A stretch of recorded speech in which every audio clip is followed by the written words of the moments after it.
In a recent video, I started the journey of making miniatures for every creature in the new D&D Monster Manual, and today we're adding a new entry to the collection. And of course, just like that last video, today's miniature will be determined at random with a spin of the Wheel of Names. Every creature from the Monster Manual listed in one place, so that we can randomly pick our models and keep track of everything we still have to make. So, who's it going to be today? The Purple Worm. Okay, this might be a one mini kind of a video. Actually, I think I might have a model for this. Yes, I do. This is going to be a fun one.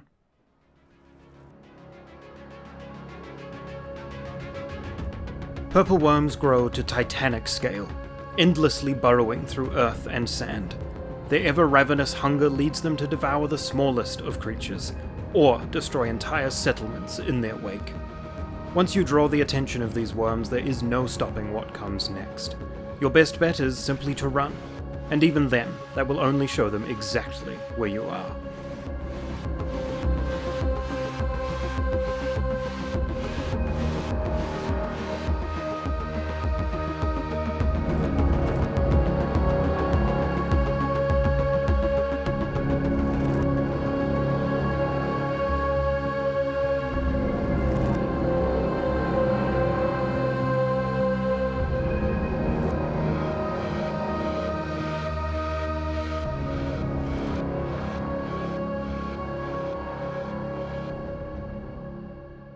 The model that I'll be assembling and painting here today is the Sandwyrm from Archon Studios' World of Dowslayer Miniatures line. This particular model I got during the initial Kickstarter for these minis, and I don't know when I ever would have got around to assembling it, especially since I already have a Purple Worm on the shelf. This was printed on my first ever FDM printer, so the print itself was a bit rough, but the paint job was probably my best at the time. And even though this still almost holds up, I think we can do a hell of a lot better on the new model. And taking a look at the 2024 stat block for this creature, the model we have represents the Purple Worm almost perfectly.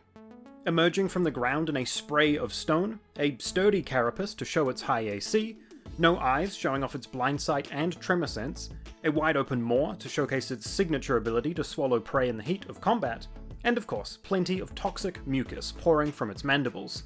Which, even though the Purple Worm's poisonous attack is technically a tail stinger, this mucus will do a good job at representing that ability without having to have a tail present on the mini. The only real issue with this model is that it comes on a 50mm base, whereas the D&D stat block lists this creature, much more fittingly, as gargantuan, meaning that we'll need to bulk up this base a bit to fit that 100mm size.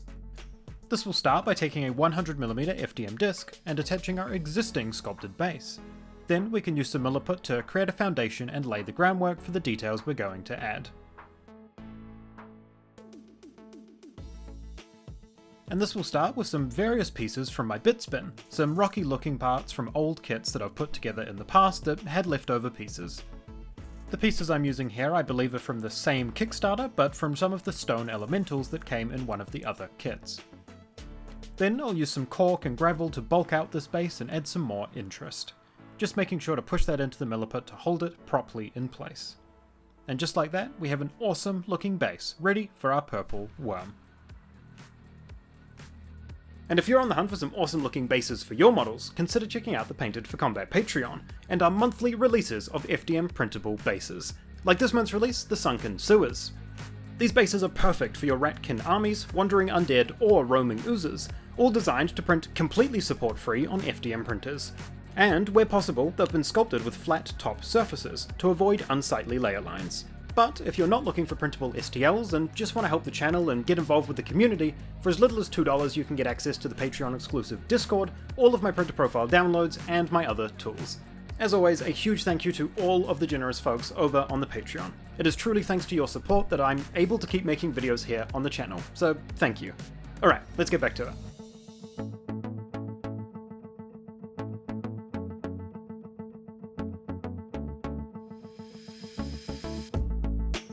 After an all-over prime with some gloss black primer, we can get these various pieces ready for paint.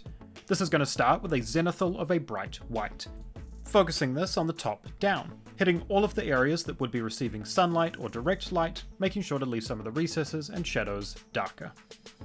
Then we can come in and start to paint our base, hitting it with some various mottled speed paint colours to introduce some variation to the rocky undertones, before we then come in with an all-over black wash, just to darken the whole thing down and bring it to a more neutral stone colour. And once that all-over black wash has dried, we can come in with some layers of dry brushing. Firstly, with a darker grey over the whole thing, just to pull that tone together and make it feel much more cohesive. Then following that up with a second layer of dry brushing with a much lighter grey, pulling out all of the awesome detail on the pieces we've used on the base. And for me, I think the design and colours of our base lend themselves nicely to a rocky, mountainous terrain. So we'll go ahead and add some various colours of some grass tufts to really pull that together.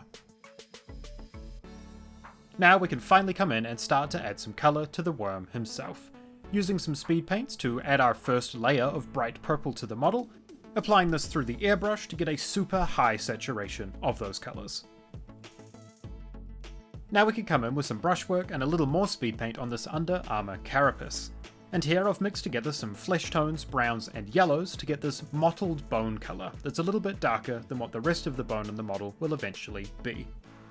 And I will go ahead and add 2 layers of this over these parts, just to make sure that they are as dark as I want them to be. And now we can give some attention to these purples, moving up through a series of dry brushes. Starting with a more neutral purple over all of these areas, and then coming in with some more selective highlights, moving up through magenta and eventually hitting some of these spot highlights with some bright pink.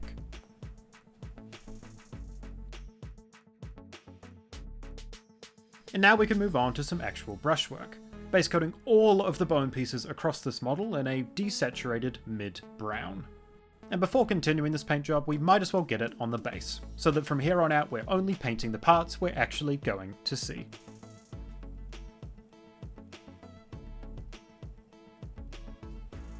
Our first set of highlights, or more accurately midtones, is going to be some ochre yellow on all of the bone. And I'm really just focusing this on the tips of these spikes to add some colour variation to the midtones. Then we can come in with our actual highlights, using some bone white to highlight all of these bony protrusions. Using some swirling patterns to almost highlight this up like wood grain, adding some interest to these highlights. And with a quick wash with that same speed paint mixture from earlier, these bones are done. Which means we can turn our attention to the final detail, the venom. Not worrying too much about shadows or midtones, and just going straight up to a super punchy pink. Highlighting this up with a more neutral pink, and finally some spots of white to make it look super shiny and glossy, and just like that, our purple worm is ready to hit the game table. The rumble beneath your feet continues to grow. The nearby dunes beginning to crumble. You freeze, but it is too late. The earth splits open, revealing the gaping maw and gleaming carapace of a colossal purple worm. This simple journey may have just become your last.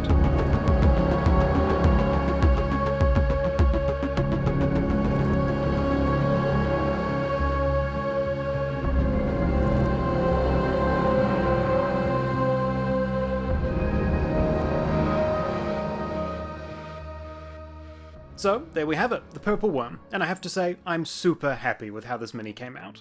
Getting to try out a fresh take on a paint job for a purple worm was super fun, putting to use all of the skills and tools that I've gathered over my hobby journey to make a much more punchy and vibrant model, that I think will be all the more terrifying to put on the game table. One more miniature added to our collection for the 2024 Monster Manual, which means that we're now 4 creatures down with many, many more to go. Like if you liked, but most importantly, thank you so much for watching, and as always, have a good one.